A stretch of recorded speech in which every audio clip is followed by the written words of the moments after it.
is she? I don't know where she is. Where is Savannah? No. Where did you go with her? I know you're not that cruel inside. I'm begging you, Lee. Just tell us. I don't know where she is. So today, we're going to break down the interrogation of a killer who was absolutely convinced he had the perfect alibi. And you're going to see exactly how detectives use psychology, constant pressure, and one single piece of evidence to completely unravel a massive web of lies. It all starts right here. A simple, desperate question, and a flat-out denial.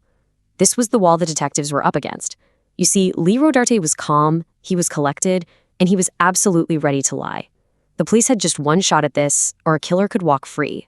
So how did they even end up in this room with him? Well, it started on August 2nd, 2017. Savannah Gold's family gets these really bizarre texts from her phone, saying she was running away. They knew immediately something was wrong. The big break came from CCTV footage at her job, the Bonefish Grill. It showed Savannah getting into a car that then started to shake violently. And that car, it belonged to her coworker and boyfriend, Lee Rodarte. And that brings us right here to the interrogation room. Rodarte walks in, totally confident. He really believes he's smarter than these detectives. He's got his story all ready to go and is convinced there's no way he can get caught. So they ask him a super simple question. How long have you known her? But instead of just, saying about 8 months, he launches into this 5-minute monologue detailing their entire relationship history. And this, right here, shows you a key psychological principle in these situations. See, innocent people, they usually give short, direct answers. But someone who's trying to sell you a lie often over-explains. They think all that extra detail makes them sound more credible, but to a trained detective, it's just a massive red flag. Okay, so the detectives decide to test him with a small contradiction. In an earlier interview, Rodarte claimed the last time he even texted Savannah was 2 or 3 weeks ago. But the CCTV footage, which, remember, he has no idea they have, it clearly shows her getting into his car that very Wednesday. Right away, his story is already starting to fall apart. This is where the detectives really start to apply pressure. They're looking for what are known as tells, those little physical and verbal giveaways that signal someone's lying. And as Rodarte's lies get bigger and bigger, well, his own body starts to betray him. So when they confront him about seeing her on Wednesday, Rodarte has to craft a whole new story. He now claims they met in the parking lot and that Savannah was paranoid because she had just done heroin. Now he's not just lying anymore. He's actively trying to discredit the victim, thinking it'll make his own story sound better.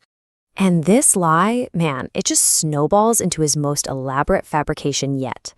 With the detectives just listening patiently, he invents a completely fictional alibi right there on the spot. We'll call it the story of the green truck. You can almost see him building this story in his head, piece by piece. First, he says they argued. Then, he gets out and punches his own tire in anger. After that, Savannah gets out, totally unharmed. Then, she supposedly makes a phone call, and within 5 minutes, this old green pickup truck shows up. She gets in, and it drives away. See what he did there? In his mind, he's just created a whole new suspect, a new last person to see her, and it's not him. But the detectives, they sense he's getting a little too comfortable in this lie, so they pivot. Hard. They throw a question at him that comes completely out of left field, designed to catch him off guard and make him focus on physical evidence they can see right there on his own body. And his explanation? It's just another blatant lie. He claims the fresh, bloody scratches are self-inflicted from weeks ago, back in July, and that he just keeps peeling the scab. Now, the detectives know this is bogus. He has no history of self-harm, and those wounds are obviously fresh. And while he's spinning these lies, his physical tells become impossible to ignore. His statements are all over the place, he's over-elaborating on everything, and his body is just screaming anxiety. When he lies about seeing Savannah, his leg bounces uncontrollably.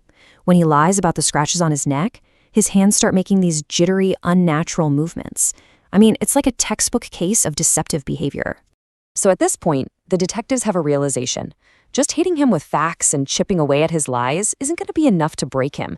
They need to break him emotionally. This right here is the major turning point of the entire interrogation.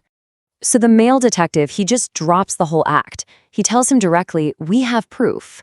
He stops hammering him on the facts and instead starts appealing to whatever conscience Rodarte might have left, reframing the whole thing. It's not about a conviction anymore. It's about getting closure for Savannah's family. And then they pull off a brilliant tactical move. The male detective, with his deadpan professional tone, goes completely silent, and the interrogation is handed right over to the female detective, who brings a totally different energy into that room. Her approach? It's all emotion. She's begging him. She's appealing to his humanity, telling him she knows he's not an evil person. This sudden whiplash from a cold, factual grilling to this raw, personal plea, it's all designed to just completely tear down his defenses.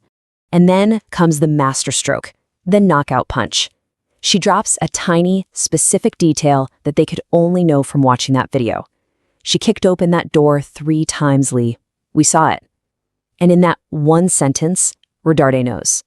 He knows it's over. He knows they saw the struggle. His whole green truck story is worthless. There's nowhere left to hide. So, with all that psychological pressure, the emotional appeals, and now this bombshell piece of evidence out on the table, the killer's story finally completely crumbles. And he admits it. He describes a struggle, claims Savannah was hitting him, and that he squeezed back, just squeezed around her neck. From there, he tells them where to find her.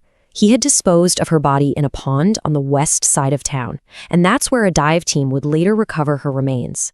In the end, Lee Rodarte pleaded guilty to second-degree murder, and the final price for this web of lies, so carefully broken apart by these detectives, a 40-year prison sentence.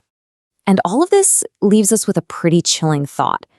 I mean, this entire case was broken open by that one piece of CCTV footage that proved he was lying from the very beginning. It really makes you wonder, without that video, how many skilled liars just like Lee Rodarte actually get away with it?